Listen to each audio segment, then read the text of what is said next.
আসসালামু আলাইকুম, কেমন আছো তোমরা সবাই? আশা করি আল্লাহর রহমতে ভালো আছো। আমিও ভালো আছি আলহামদুলিল্লাহ। আজ থেকে 1 মাস 10 দিন আগে আমরা কিছু মুরগির বাচ্চা নিয়ে এসেছিলাম, সেগুলো মাশাআল্লাহ অনেক বড় হয়ে গিয়েছে। এই প্রথম আমরা বাসায় মুরগি পেলে এত বড় করলাম। আজকে আমার বড় ননদ, ভাইয়া ও তার 2 মেয়ে সবাই আসবে, সেই জন্য আমরা একটা মুরগি জবাই করে সবাই মিলে একসঙ্গে খাওয়া দাওয়া করব। যেহেতু রমজান মাস, শুধু খাবারের আয়োজন করলে তো হবে না, সাথে ইফতারিরও আয়োজন করতে হবে। সেই জন্য আমি এখন ইফতারিগুলো সব ভেজে নেব। আজকে যেহেতু বাসায় অনেক মানুষের আয়োজন, সেজন্য আমি জোহরের নামাজ পড়ে সবকিছু রেডি করে নিয়ে এখন ভাজতে চলে এসেছি।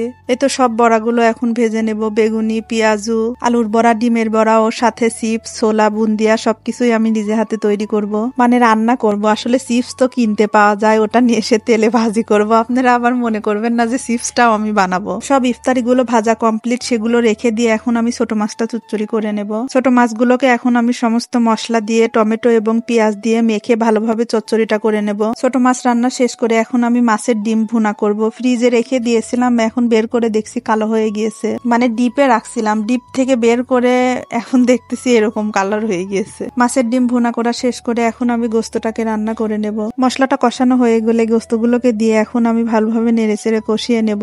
রোজা রমজানের দিনে আসলে অত ঝোলের তরকারি খেতে ভালো লাগে না, এই জন্য গোস্তটাকে আমি কষিয়ে কষিয়ে রান্না করব। বাসায় লালন পালন করে কোনো কিছু যখন জবাই করা হয় বা খাওয়ার জন্য প্রস্তুত করা হয়, তখন না অনেক মায়া লাগে, জানি না কার কেমন হয়। এই জন্য যখন মুরগিটাকে জবাই করা হয়, ওখানে আমি ছিলাম না, মুরগিটাকে কেটে বেছে আপাই সবকিছু রেডি করে দিয়েছে। এই যে আমার গোস্তটা কষিয়ে কষিয়ে রান্না করা প্রায় অলমোস্ট শেষ। এখন আমি পোলাওটা রান্না করে নেব। পোলাওটা আসলে আমি পাতিলে কষিয়ে রাইস কুকারের মধ্যে ঢেলে দেবো, সেই জন্য আমি ওদিকে পানি গরম হতে দিয়েছি। তো রাইস কুকারে ঢেলে দিয়েছি, ওদিকে হতে থাক। এদিকে ইফতারিরও টাইম হয়ে গিয়েছে, সবাই রেডি করে নিয়েছে সবকিছু। এখন আমরা সবাই মিলে ইফতারিটা করে নেব। মেঝেতে সবাই মিলে আমরা একসঙ্গে বসে এখন ইফতারিটা করে নেব।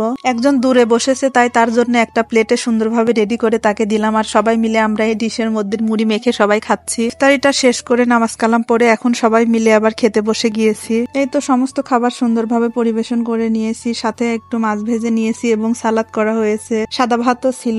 যদিও বা ইফতারি করার পরে ভাত ওইভাবে খাওয়া যায় না, তো যে যতটুকুনি পারবে খাবে, বাদ বাকি আবার সেহেরিতে খাবো, সাথে কিছু ভর্তাও করে নেব। তো ইতিমধ্যে মনে হলো যে বেগুন আর শুটকি মাছ একটু রান্না করলে ভালো হয়, সেই জন্য আমি আবার পরবর্তীতে বেগুন দিয়ে শুটকি মাছ রান্নার করে নিচ্ছি। সেহরিতে আসলে ভর্তা না হলে চলেই না, জানি না তোমাদের কেমন লাগে, কিন্তু আমাদের বাসায় তো প্রতিদিন অলমোস্ট ভর্তা থাকবে, সাথে অন্য কিছু। যখন মাছ গোস্ত কিছুই খেতে মন চায় না, এইভাবে করে শুটকি মাছ বা কোনো ভর্তা করে খেলে আসলে অনেক ভালো লাগে। যদিও বা শুটকিটা অনেকেই পছন্দ করে না, তবে যারা করে তাদের কাছে হয়তো ভালো লাগে। সেহরিতে একটু আলু ভর্তা করে নিয়েছিলাম। এই তো আজকের এই আয়োজন ছিল। আমার ভিডিওটা যদি আপনাদের ভালো লেগে থাকে, প্লিজ একটা লাইক দিয়ে দিবেন এবং চ্যানেলটা সাবস্ক্রাইব করে আমার পাশেই থাকবেন। আজ এই পর্যন্তই, ভালো থাকবেন সবাই। আল্লাহ হাফেজ। আসসালামু আলাইকুম।